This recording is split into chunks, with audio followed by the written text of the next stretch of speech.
Does meal timing really matter?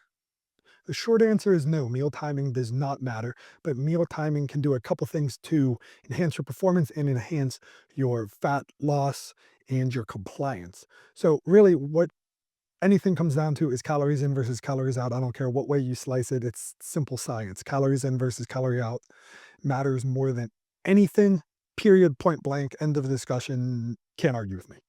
But meal timing will help improve your performance in your training, in the gym, in your sport, whatever it is that you do. Because if you put the proper amount of macronutrients, that's probably going to be carbohydrates, maybe a little bit of protein, a little bit of fat, right before and right after your training. It's going to, one, give you a little bit of fuel for your training, and two, give you better recovery after your training. Because after your training, it's really not about the anabolic window or the window of gains, whatever you want to call it.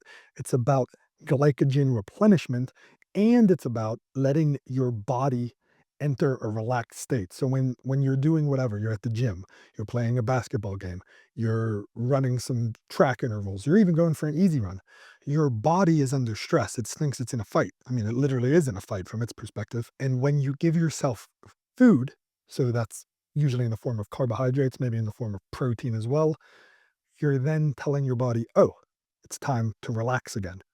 So it enters that rest and digest state, or also known as your parasympathetic nervous system for the nerds out there. And it will then start calming down. It will start relaxing more. And the reason that you want to do that is because the sooner you can enter that relaxed state, the sooner your recovery starts.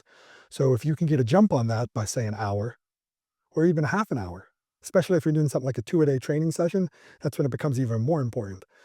You get that jump on that recovery, and you get that much more recovery than the guy next to you, that much more recovery than you would otherwise.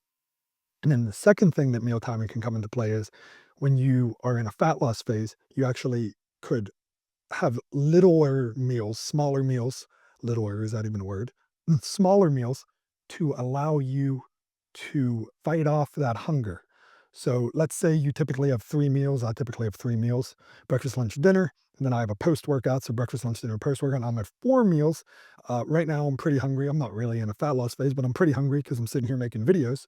I've probably should have had a snack before I did this, because now I'm gonna be rather ravenous. I'm probably gonna go upstairs and eat like some peanut butter pretzels or something, while before maybe I could have had something a little more nutritious like an apple or a peanut butter and a banana, uh, because now I'm more hungry. If you can fight off that hunger level by timing your meals more appropriately, by getting your insulin levels more stabilized after your workout, because when you work out, your body wants that fuel back in it.